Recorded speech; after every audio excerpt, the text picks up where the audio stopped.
nga babasindika mu kkooti enkulu okuwoza nga tebatandikanga n'amakomera amalala gonna. N'olwekyo tukimanyi nti olw'okuba emisango mijweteke fe ogwaffe gwakulwana kulaba nga bafuluma mu ngeri zonna. Twatekayo okusaba okweyimirira twali tunafuna lunaku olw'okuba omulamuzi abali taliiwo. Omulamuzi yazze era tugenda musinkana nga bannamateeka tusobole okugezaako okufuna olunaku basobole okuwoza nga bava wabweru kuba tumanyi nti waliwo misango bwe babawadde empumbawumba y'emisango egyo giba kibavunaanibwa. Tulabye nga n'abantu abamu bannabyabufuzi betumanyi obulungi bwe balogamba nti bwe bali emabega w'emisango gino era nga ekirungi bateereddwamu nti bagamba nti abantu bano bonna abasatu bakozesa obusa okubba esweta. N'olwekyo ekyo tulowooza nti ku kiseera ekituufu kkooti ejja kigoba naye olw'okuba tukimanyi nti obudde batweka mu kkooti nti bawoze kubaffe ne bandibadde olwaleero tuzze nga tuli redde singa gwakuwulirwa tuli redde okuwulirwa naye otukuba tumanyi nti misango gyabyabufuzi mujweteke tugenda kugezaako okukozesa amakubo gonna ewamu ne ssaabawabi wa gavumenti naye tumusaba ofiisi yeremekerawo okukozesebwa nga omupiira ogw'okuzanyisa ng'abantu baagala okubakweka mu makomera. Olwoyo omupya ayegase ku ttiimu mwaka muwenda kale naye ayogera mpolampola mu mukwate bulungi. Mumbuuze ekibuuzo bannaffe bonna abazze wano kati obadde basaba okubategeeza nti olwaleero tubadde mu kooti. Omulamuzi aweereza abasibe mu kooti enkulu. Kino kitegeeza nti oludda oluwaabi lumaliriza kye bayita okunoonyereza kwabwe era ne bawumbawumba obujulizi bwe bagenda okwesigamako. Bwe batyo ne bagamba nti bali redde okusindika abasibe bagende mu high court olwo oluvannyuma batandike okuwozesebwa. Naye ng'ekisookera ddala mu byonna ffe twateekayo dda okusaba kye tuyita bail application. Abasibe baffe bano emirundi mingi nnyo bayinza okugamba bwe batyo oludda oluwaabi nti lumaliriza okunoonyereza naye ne bamala emyaka emirala nga-3 nga bakyali mu makomera. So already ffe twali twabatebuka dda ne tuteekayo bail application era bwe twogerera buno tugenda kufuna lunaku olw'okugiwulira mu bwangu ddala tugenda kuba tubategeeza ekiddako naye nga basibe baffe bagumu era tubagumiza ttiimu eno yonna nga bwe mugirabye tubadde ffe tuli redde ogenda maaso okuwoza. Kansona Lukola embeera eno ebaddewo ku kooti eyatiya gaasi okubanga abawagizi babagumbulu bayinza gyogerako ki? Ekyo naffe kitwewuunyisizza nnyo kuba obwenkanya tebulina kukolebwa bukolebwa naye bulina okulabika nga bukolebwa. Obwenkanya bulinga bw'olaba ekimera bw'okimma omusana kifa. Toyina kubikka bwenkanya gulawo abantu babeerewo balabe tewali mutawaana katali kabbe. Bw'olaba nga kooti tekumala osobola n'okulagira ne tugenda mu kisaawe. Lwaki abantu obagoba nga bazze ewaabwe? Wano abantu bonna balina okubaawo emisango nga giwulirwa. Kikyamu nnyo. Nze ndowooza nti okwemulugunya kwaffe tusaanidde tukutuuse eri ab'obuyinza nti abantu tebasaanye kuggalirwa bweru. Honorable Nannungi akwatiddwa mu kavuvuŋŋaane k'okujja wano y'omu ku be tubadde teeseteese nga tuloza nti bateekwa okweyimirira abasibe baffe. Honorable Nannungi Alice kansala ku lukiiko lwa Masaka City era aspiring MP Wanyendo Mukungwe akwatiddwa era musaba abali wano temuvaawo tusobole okumulinda kuba ntegeezeddwako nti ali mukuleetebwa mu kooti wano bayisawo 8.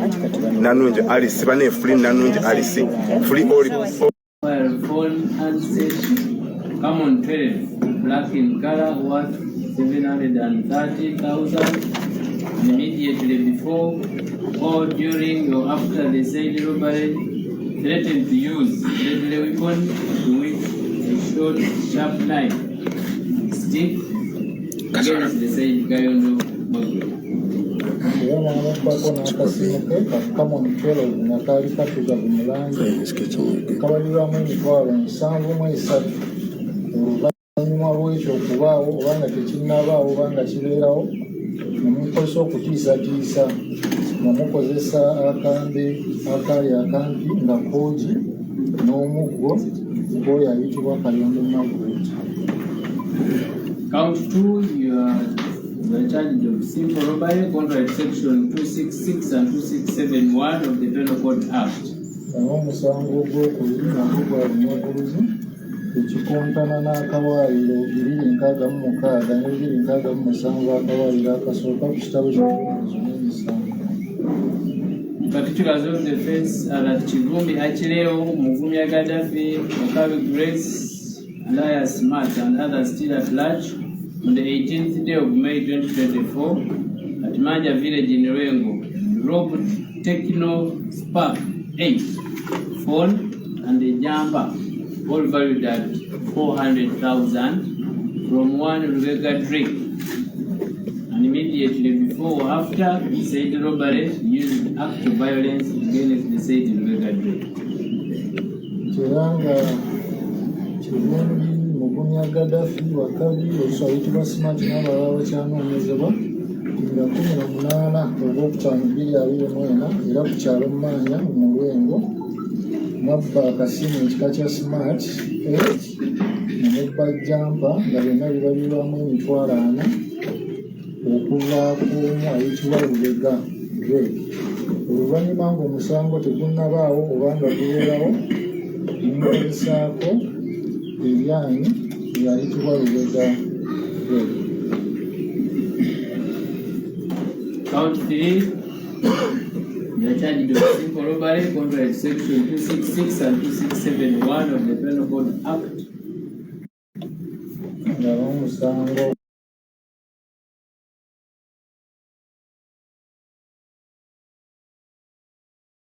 ogwokusatu nagwo gwa bunyagulizi ekikontana n'akawaayiro 266 ne 267 akawaayiro akasooka ku kitabo ky'eby'enjawulo n'emisango. Particulars of the offense are that Chivumbi Achileo, Muvumya Gaddafi, Okabe Grace, Elias Smart, and others still at large on the 18th day of May 2024 at Manja Village in the Rengo district, robbed a mobile Spark 20 phone worth 470 shillings,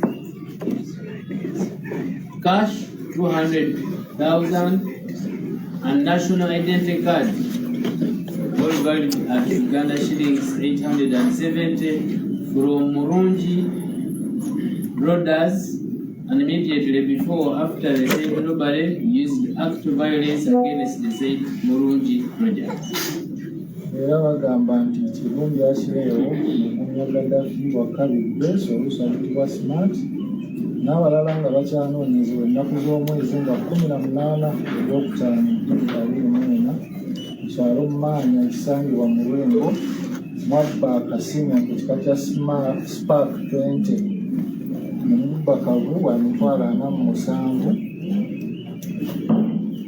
nga kabalirwamu emitwalo 47 naye kavu wa emitwalo 20 n'endagamuntu ng'ebintu byonna ebyabbibwa bibalirwamu emitwalo 87 okuva ku Mulungi Rogers.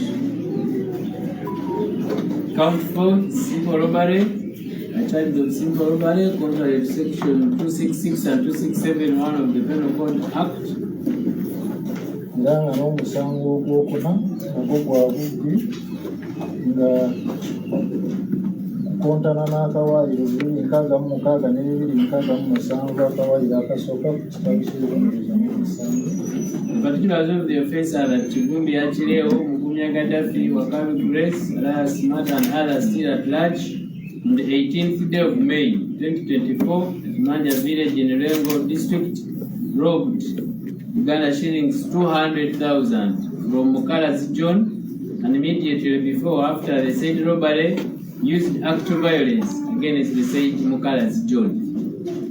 Nga Chivumbi Achileo Muvumya Gaddafi Wakabi Grace olusayitibwa Smart n'abalala abakyanoonyezebwa nga 18 Ogwokutaano 2024 ku kyalo Manya ekisangibwa mu Lwengo mwabba kavu wa emitwalo 20 okuva ku Mukalazi John amala ne mulako effujjo Mukalazi John. Count 5, the charge of simple robbery contrary to section 266 and 2671 of the Penal Code Act. Era n'omusango ogwokutaano gwavudde okukontana n'akawaayiro 266 ne 267 akawaayiro akasooka mu kitabo ky'ebibonerezo n'emisango.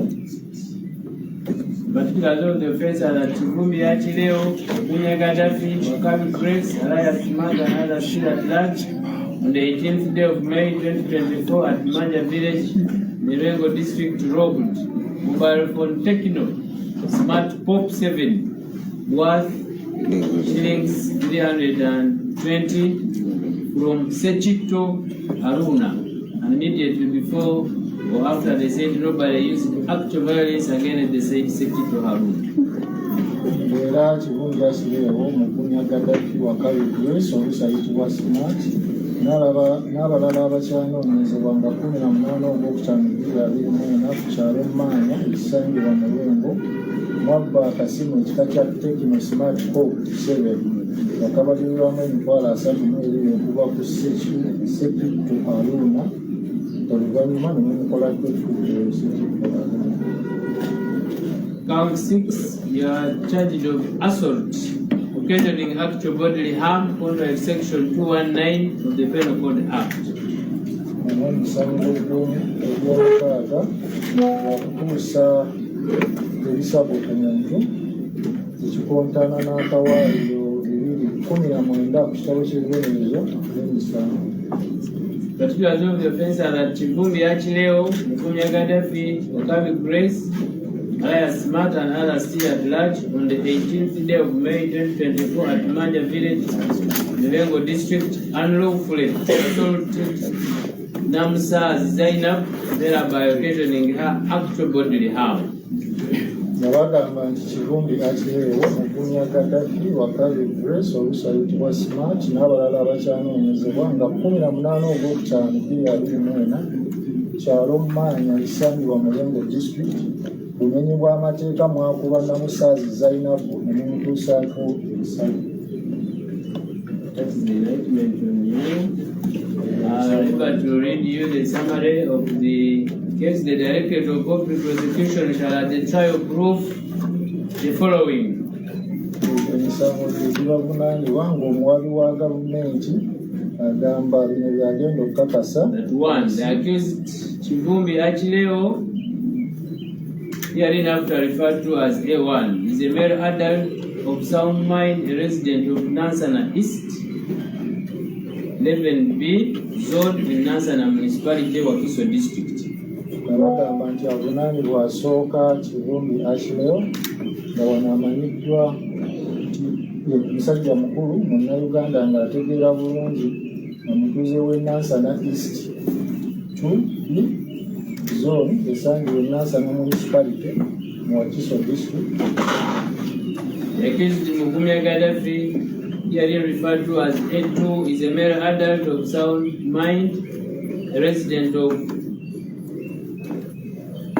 Nanuwade Zone, Wakiso District.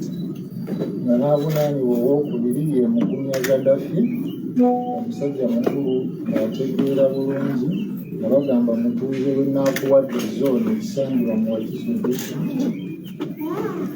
Today that the accused Wakabi Grace Alaya Smart is a male adult of sound mind, a resident of Nansana East 1 Zone in Nansana Municipality, Wakiso District.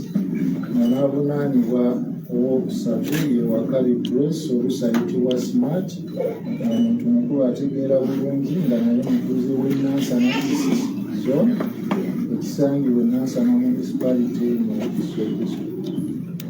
The victim, Kayondo Margaret, is a female journalist, 38 years old, and a resident of Chimanya, Kawonera, Masaka City. Yatuusibwako obululu asooka Kayondo Margaret bagamba mukyala munnamawulire wa myaka 38 nga mutuuze w'Ekimanya Kawonera mu Masaka City. The victim, Namsa Zainab, is a female adult, 28 years, a resident of Nyendo, Masaka City. N'omulala yatuusibwako ebizibu ye Namusaazi Zainabu omukyala mukulu wa myaka 28 nga mutuuze w'Ennyendo mu Masaka City. The victim, Mukalazi John, is a male adult, a resident of Nyendo, Mukungwe Division, Masaka City. Naye Mukalazi John naye musajja mukulu nga mutuuze w'Ennyendo Mukungwe mu Masaka City. The victim, Haruna Sechito was aged 38 years and a resident of Nyendo Mpuuga division, Masaka City.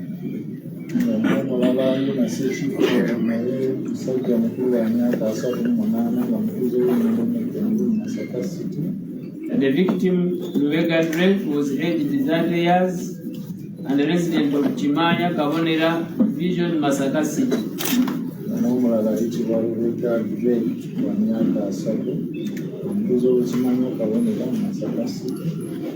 That on the 18th day of May 2024, the victim Kayondo Margaret was deployed at Manya Village, Lwengo district to cover the burial of the late Pascal Sekasamba.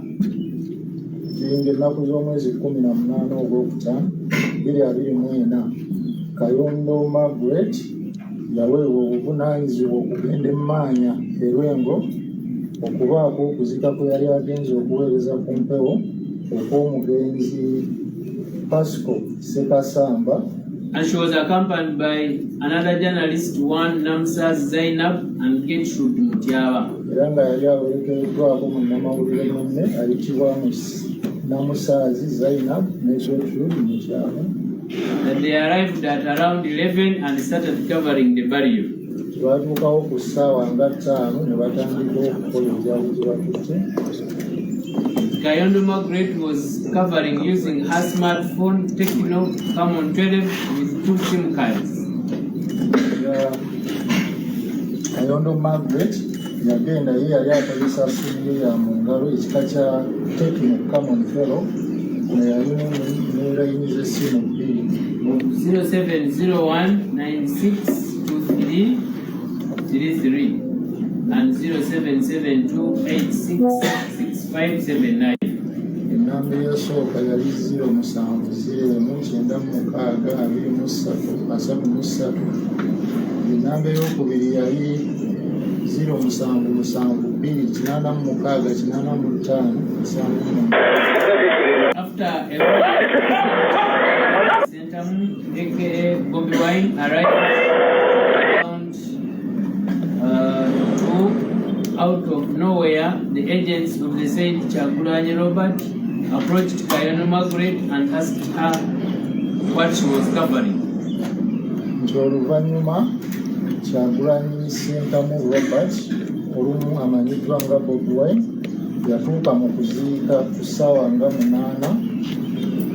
Bano tebaamanya abaali batambudde n'omukulu Kyagulanyi gye baava ne bajja ne babatuukirira ne babuuza Kayondo Margaret ki yali akola. They started beating her up. Namsa Zainab started shouting, telling them to stop beating her.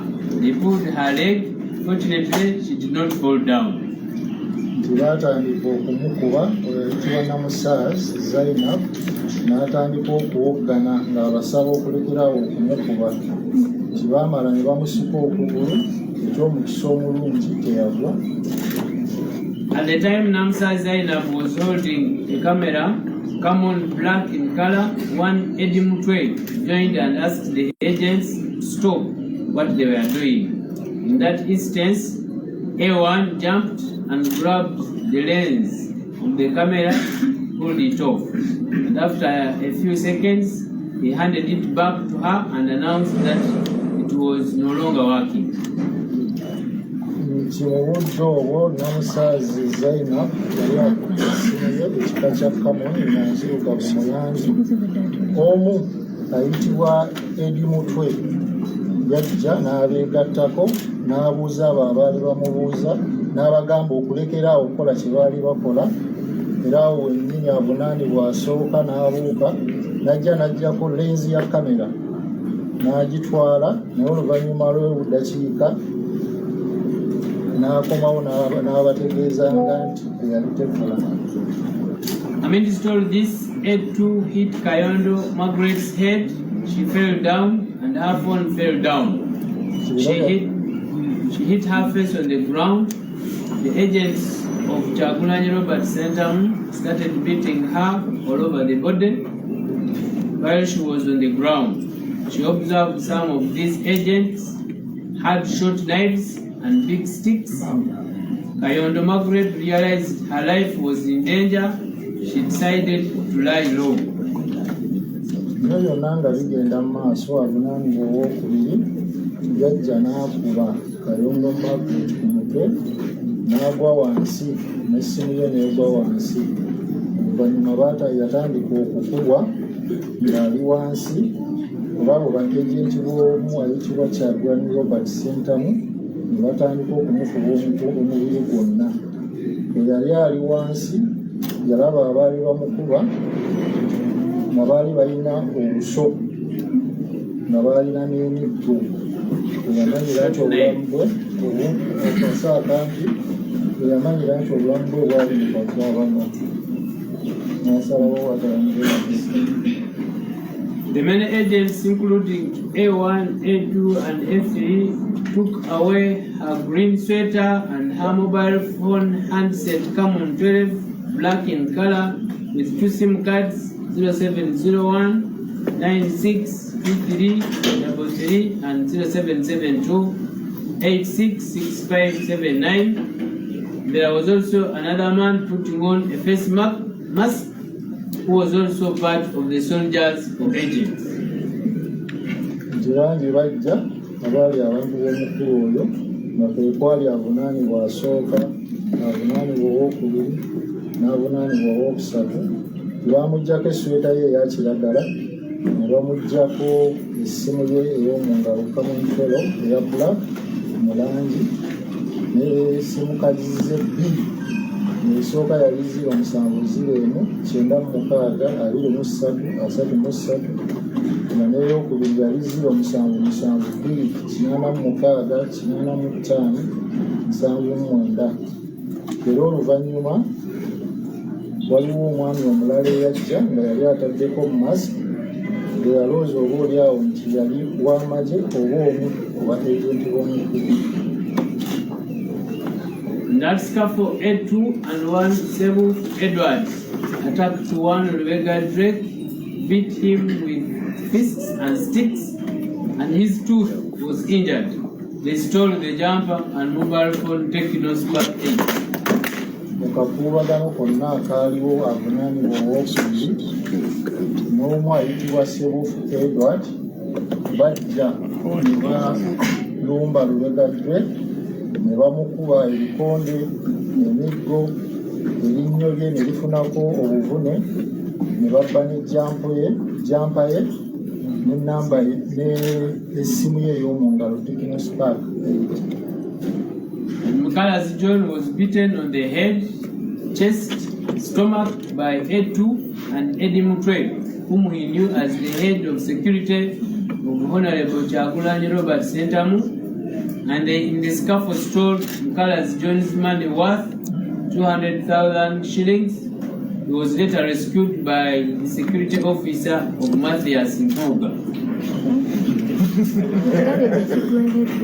Mukala's John ye yakubibwa ku mutwe kuba mu lubuto nga bakubibwa avunaanibwa owookubiri n'ebimutwe yali amanyi nti yali akulira ebyokwerinda ebya Honorable Kyagulanyi Robert Ssentamu, era nga mu kavuluŋŋana awo Mukalazi John ssente ze zabbibwa $20,000, era bagamba oluvannyuma yanyumirwa aba security eya Matthias Mpuuga. Haruna Sechito was also attacked in the scuffle by the accused persons and other security personnel. Honorable Kyagulanyi Robert Ssentamu, who were armed with knives, sticks, beat him up and stole his Techno smartphone Pop 7 valued at Ghana shillings 320. Haruna Sechito yagamba yalumbibwa mu kaluluŋŋana ako, era nga abavunaanibwa n'aba security ya Honorable Kyagulanyi Robert Ssentamu abaali babagalidde ebyokulwanyisa, obuso, emiggo, baamukuba ne bamukubako n'akasimu ekika kya Techno phone Pop 7 akabalirwamu $30,000. The different complainants reported the matter to police. The suspects were arrested and were charged. nga abavunaana bagenda ne beekubira enduulu ku poliisi nga n'abaali bateeberezebwa baanoonyezebwa ne bakwatibwa ne bateekebwako emisango. During the ceremony, Dr. Bwanika had stood up to make a speech. Supporters of Kyagulanyi Robert Sentamu, who were dressed in red, including A1, A2, and A3, fought Malinga Rogers. They beat him up and stole his phone, Techno Spark 20. They also took his wallet, which contained his national identification card, and cash, Uganda shillings 200,000. Omukolo bwe gwali gugenda mu maaso, Dr. Bwanika yayimirira okubaako byayogera eri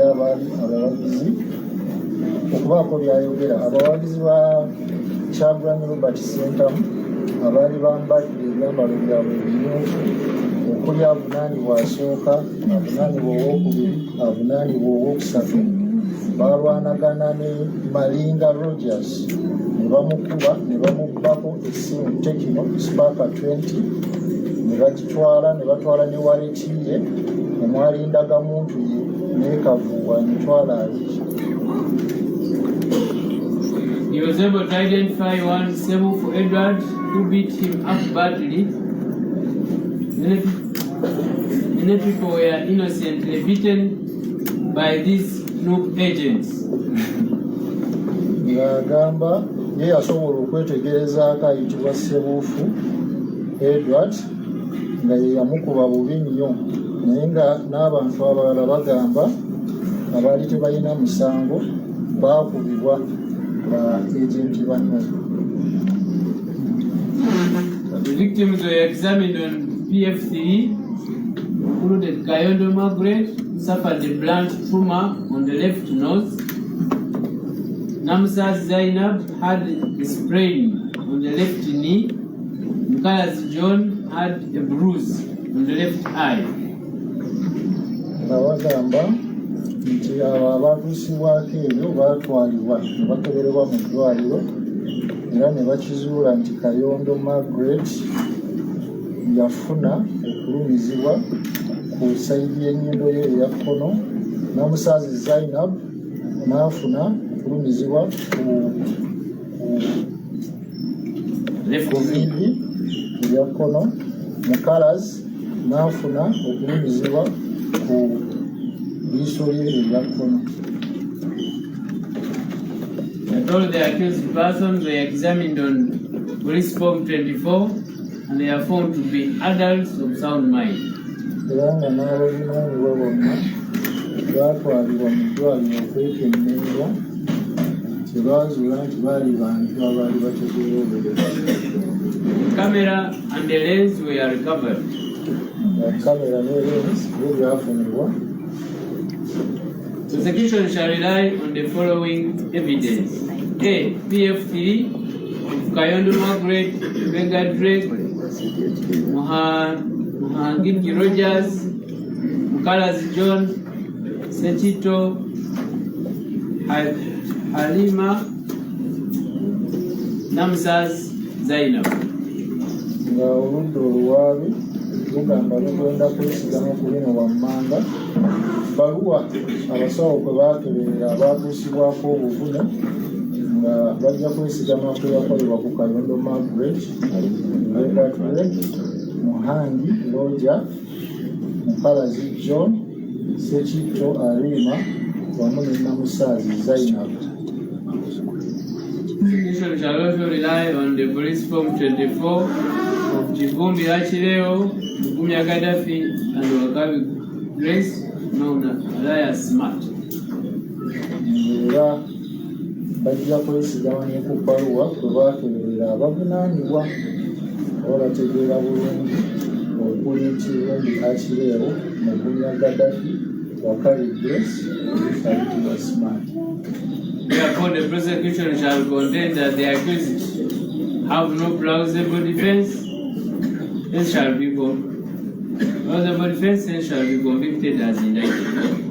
Naye kuba ensonga eyo oludde lugamba nti temulina kwebuzaako kuli awo ku makiza musango guno abanyisabye ebisango bino bibazirizibwa eddala Having read to you the indictment and the summary of the evidence that shall be produced by prosecution, the three of you are hereby committed to High Court for trial at any convenient session. You are hereby committed.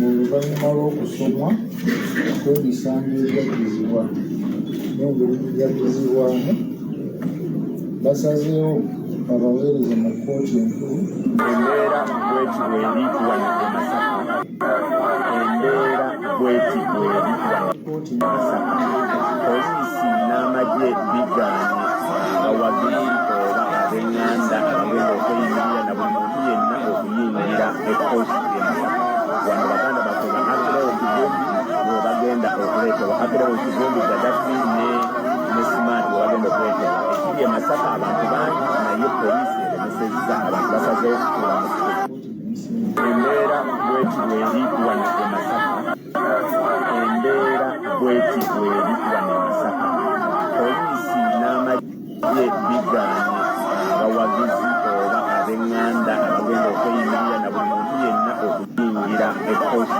e Masaka wano baganda bakola akirewo kivumbi we bagenda okuleetebwa akirewo kivumbi Gaddafi ne Smart we bagenda okuleetebwa ekiri e Masaka abantu bangi naye poliisi eremesezza abantu basazeewo okutuula mu kituufu embeera bweti bweri wano e Masaka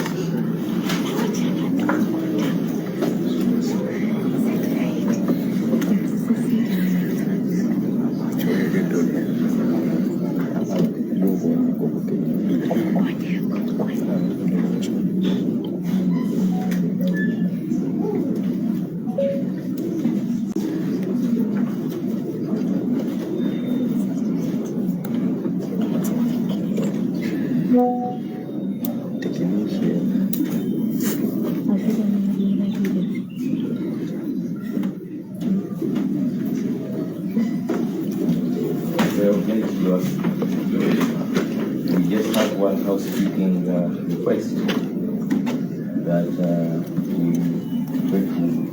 interact with accused persons. There are a number of security arrangements outside the court which we're not sure whether we'll be allowed. So we pray that the court allows us and interact with that land, of course outside. Within the court precinct, but outside this court.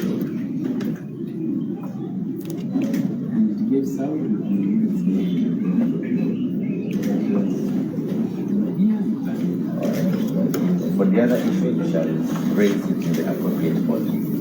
But most of the time. Most of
ndoza togere katono kyalina emirimu egyokukola muli set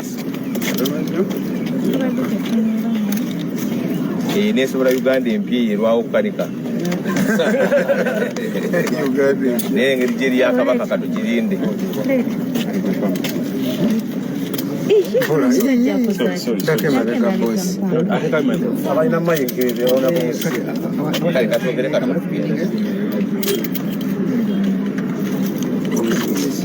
kati tubadde mu kooti enkya leero ku misango gye bajweteka ku baganda baffe abo akireeko Smart ne Gaddafi.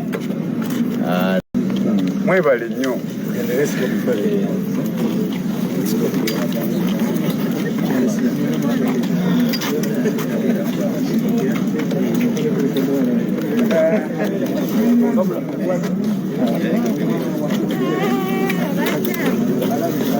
Mubaka bakokyogera buzako ku bannayuganda kyekibadde omukooti.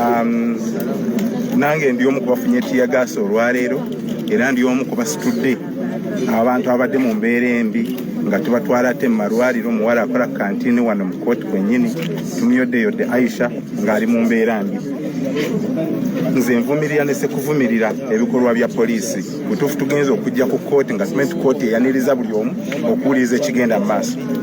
Tugenza okutuuka mu kooti baganda baffe babavunaanako basweta babavunaana buntu tumanyi obulungi tebyali okuba naffe. Paul Kulumbe twaliyo naye tetwalaba ebyo byonna bye boogera.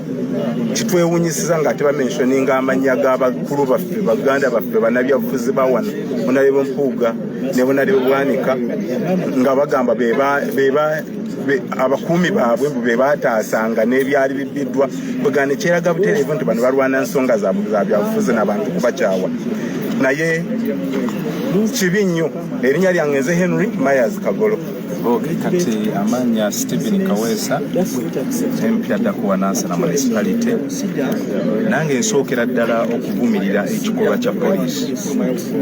Ndabiddeko ddala poliisi ng'ekuba abantu tiyagaasi abazze ku kooti ku lw'abantu baabwe. Ekyo nvumirira gavumenti ya Uganda ekyo kiba kikyamu. Abantu baba bazze ku kooti babadde.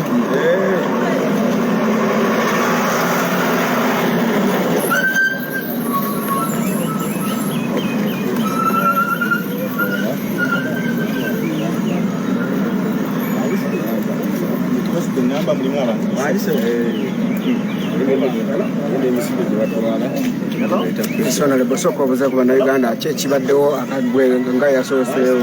Kakati ekisooka tulabye ebibadde bitatera kubeera ku kooti y'e Masaka okusingira ddala deployment oba amagye ne poliisi bye baatadde wano.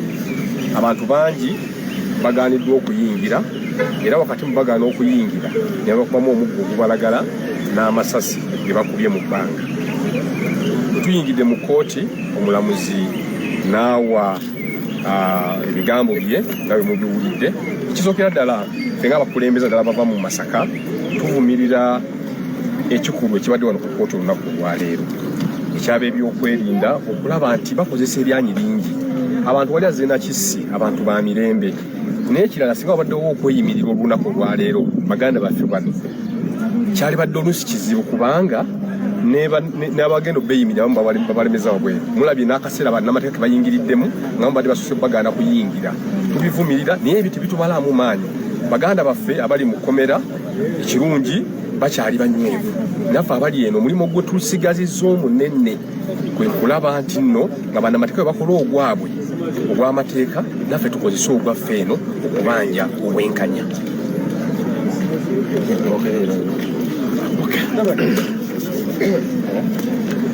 Amanya Sali Isaac okusooka kwa byonna neebaza abantu abazze abavudde Kampala okujja okulaba nga baganda bafuna obwenkanya. Era olunaku lwaleero kooti ekomitinze abantu baffe batwala mu high court. Naye nze ekisinza okunnuma ku engeri poliisi gyekozesezaamu amaanyi lwaleero otunuulira okuva ku saawa bwe baali bagidroyinga actually ono badde bajjudde amagye kuva ku makya.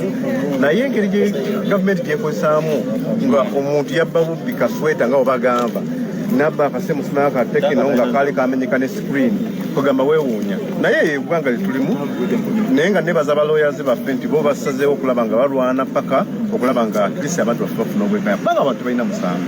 Naye ebikoleddwa olwaleero fetumanyi we shall overcome era kino tubadde ffe tukisuubira naye mukama ye amanyi ekyekigenda maaso. Yes, nga nange nnyongerezaako ku ekyo kino ekikolwa ekibadde mu kooti kyongedde okwandika gavumenti ya Uganda. Bagamba simanyi gavumenti ya Uganda nwana kigerwanamu ebintu byayo.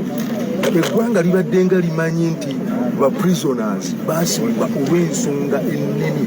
Nitugenza okuwulira ensonga zibavunaana abantu nga babavunaana sweta, babavunaana mitwale ebintu ebivunaanibwa abantu baffe ogambeera yakuswala buswaki. So nsaba gavumenti ya Uganda abantu baffe nga babadde committed bafune beero, nga babadde committed babawe beero. Ate n'ekirala nsaba prisoners bateebwe si bwenkanya bateebwe.